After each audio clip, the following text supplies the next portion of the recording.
बात अब करेंगे वॉर जोन की, जहां रूस के स्कोप सिटी पर यूक्रेन का फिर से हुआ है हमला। यूक्रेन ने ड्रोन से किया स्कोप पर अटैक। स्कोप एयरबेस के पास यूक्रेन ने हमला किया है। वीडियो में दिखा यूक्रेन का ड्रोन। ये देखिए गोल घेरे में जो तस्वीर आपको दिखा रहे हैं, ये है यूक्रेन का भेजा हुआ ड्रोन जो कि रूस में पहुंचा था हमला करने के लिए। स्कोप एयरबेस ये बताया जाता है, इसके ठीक पास यूक्रेन ने किया है ड्रोन से अटैक। Что это тут происходит, нахуй?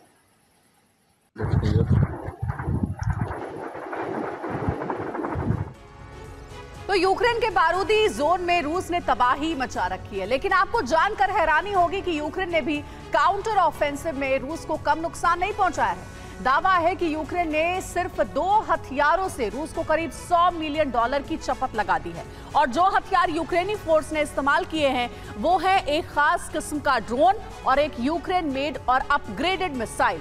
अब कौन सी है वो मिसाइल और कौन सा है वो ड्रोन, इस रिपोर्ट में उन हथियारों की ताकत का विश्लेषण देखिए।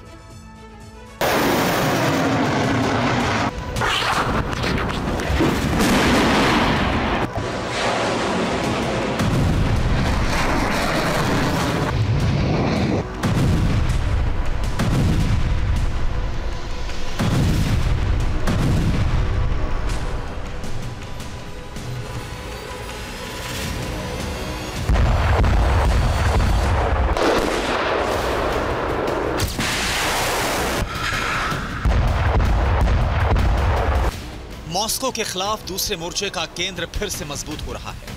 इस केंद्र में बैठे थिंक टैंक्स के बीच हलचल भी बढ़ गई है।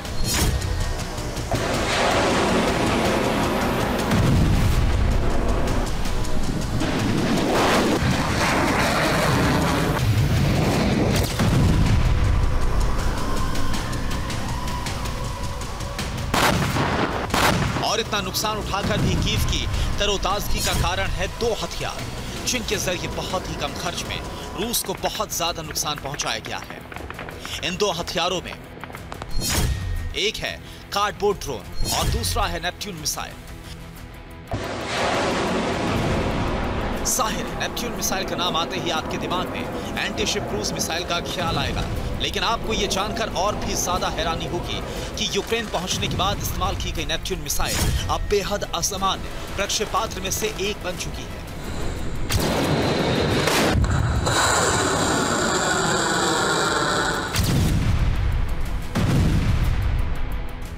ऐसा क्या बदलाव हुआ है यूक्रेन पहुंची इस नेपट्यून मिसाइल में, ये भी हम आपको बताएंगे। लेकिन पहले रूस को बेहद नुकसान पहुंचाने वाले हथियार कार्डबोर्ड ड्रोन के बारे में जान लीजिए। दरअसल यूक्रेन ने रूस के फाइटर जेट्स को भारी नुकसान पहुंचाया है और फाइटर जेट्स के नुकसान के लिए यूक्रेन ने ड्रोन इस्तेमाल किया है। दावा है कि यूक्रेन ने ऑस्ट्रेलियन कार्डबोर्ड ड्रोन से रूसी प्लेन गिराए हैं और बेहद कम लागत में रूस को $100 मिलियन यानी 827 करोड़ रुपए का नुकसान पहुंचाया है। रिपोर्ट के मुताबिक रूस के करीब 24 फाइटर प्लेन यूक्रेन ने काउंटर ऑफेंसिव की कार्रवाई के दौरान वॉर जोन में ध्वस्त किए हैं, जिनमें रूस के अंदर घुसकर कुर्स्क के एयर जोन में ही 5 प्लेन्स को गिराया गया है। इसमें एक MiG-29 और 4 Su-30 फाइटर जेट्स शामिल हैं। इनकी कीमत करीब $20 मिलियन यानी 165 करोड़ रुपए से भी ज्यादा थी। अब सवाल उठता है कि एक कार्डबोर्ड से बने ड्रोन ने इतना नुकसान पहुंचाया कैसे? ये ड्रोन इतना ताकतवर साबित कैसे हुआ? दरअसल ऑस्ट्रेलियन फर्म स्पाई AQ का डिजाइन किए गए इस ड्रोन एक्सप्लोसिव ढोने में सक्षम है। इसके पंखों का फैलाव यानी स्पैम करीब 6 फीट है, जिससे ये ड्रोन 5 किलोग्राम तक पेलोड आसानी से ढो सकता है। वहीं इस ड्रोन की कार्डबोर्ड बॉडी डिफेंस सिस्टम से बचाव करती है। खास बात यह है कि इस ड्रोन पर खर्च बहुत कम है। दावा है कि इस ड्रोन की सप्लाई के लिए $20 मिलियन यानी 165 करोड़ रुपए से ज्यादा की डील हुई है, जिसमें हर महीने 100 ड्रोन की आपूर्ति ऑस्ट्रेलियन सरकार यूक्रेन को कर रही है। यानी यूक्रेन ने बहुत कम लागत में रूस को भारी नुकसान पहुंचाया है। रही बात क्रीमिया समेत यूक्रेन के कब्जे वाले क्षेत्र में रूसी सैन्य अड्डों की, तो उसके लिए यूक्रेन ने इस्तेमाल की है upgraded Neptune missile. Ukraine made Neptune missile एक सबसोनिक प्रक्षेपास्त्र है। ये सोवियत Kh-35 पर आधारित है, जिससे ये एक प्रकार की एंटीशिप और क्रूज मिसाइल बनती है, जिसकी ऑपरेशनल रेंज 280 किलोमीटर है और ये 5000 किलोटन तक के लक्ष्य को ध्वस्त कर सकती है। ये मिसाइल इतनी ज्यादा ताकतवर बन चुकी है कि अब रूस के S-400 जैसे घातक एयर डिफेंस सिस्टम को भी ध्वस्त कर सकती है। दावा है कि ऐसा एक्शन खैरसों में तैनात S-400 को ध्वस्त करने के दौरान देखा भी जा चुका है। Bureau report, TV9 Bharatvarsh. Ukraine के तेवर इस वक्त कितने ही विध्वंसक क्यों ना हो, लेकिन सर्दियों में जंग लड़ने के लिए उसके पास हथियार नहीं है। हालांकि जर्मनी लेपर्ड टैंक की खेप दे रहा है, जबकि बाकी नाटो देश हथियार देने से पीछे हट रहे हैं। दूसरी ओर यूक्रेन को नाटो की सदस्यता मिलने का मामला भी अटकता जा रहा है, यानी यूक्रेन नाटो की धोखेबाजी का शिकार हो सकता है। अब सवाल उठ रहा है कि बिन हथियार वो जंग कैसे लड़ेगा? क्या सर्दियों में यूक्रेन सरेंडर कर देगा?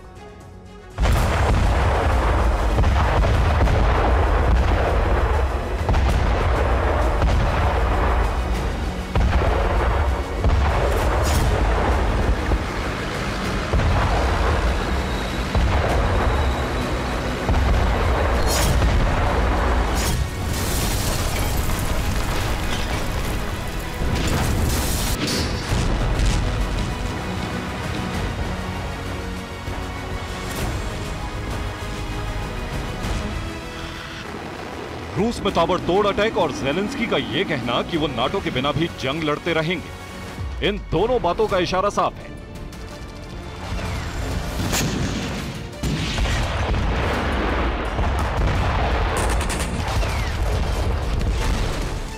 या तो ज़ेलेंस्की देश छोड़कर भागेंगे या फिर यूक्रेन सरेंडर करेगा।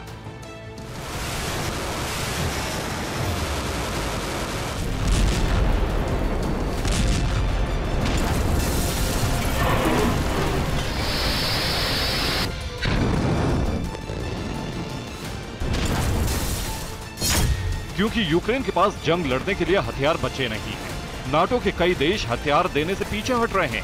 यूक्रेन को नाटो का सदस्य बनाए जाने पर भी कोई चर्चा नहीं है। यानी धीरे धीरे नाटो यूक्रेन से पीछे हट रहा है। हंगरी के प्राइम मिनिस्टर विक्टर ऑर्बन ने मोहर लगा दी। एक इंटरव्यू में विक्टर ने कह दिया कि यूक्रेन का नाटो में शामिल होने का कोई चांस ही नहीं। हमें रूस के साथ इस समझौते पर पहुंचना चाहिए जिससे यूक्रेन की सुरक्षा और संप्रभुता निश्चित की जा सके, लेकिन इसकी कीमत क्रीमिया और नाटो की सदस्यता ना हो। यानी ज़ेलेंस्की की उम्मीद टूटती दिख रही। वो सोचकर बैठे थे कि नाटो के सदस्य बनने के बाद यूक्रेन को डिफेंस शील्ड मिल जाएगी, लेकिन अब हालात बदल गए। इस बीच सर्दियां भी आने वाली, यानी यूक्रेन बुरी तरह घिर चुका है। ये पूरी तरह से साफ है कि हथियार नहीं देने के फैसले पूरी तरह से भ्रष्ट हैं। हम कानूनी प्रक्रिया के तहत उन फैसलों का जवाब देने जा रहे हैं।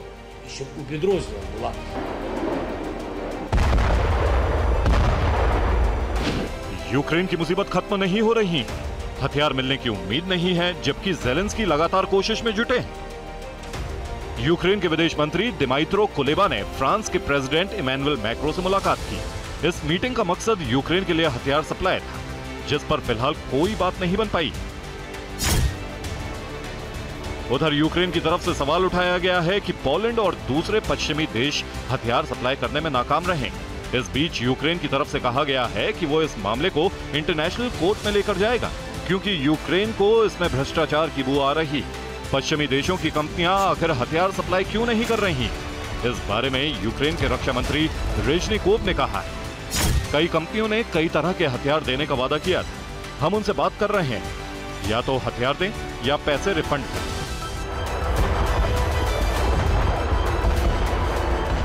हालांकि जर्मनी लेपर्ड टैंक की खेप देने को तैयार हो चुका है, लेकिन वो कब तक आएगी इस बारे में कुछ नहीं कहा जा सकता। जबकि यूरोपीय यूनियन की तरफ से कहा जा रहा है कि वो यूक्रेन के 40,000 लोगों को मिलिट्री ट्रेनिंग देगी।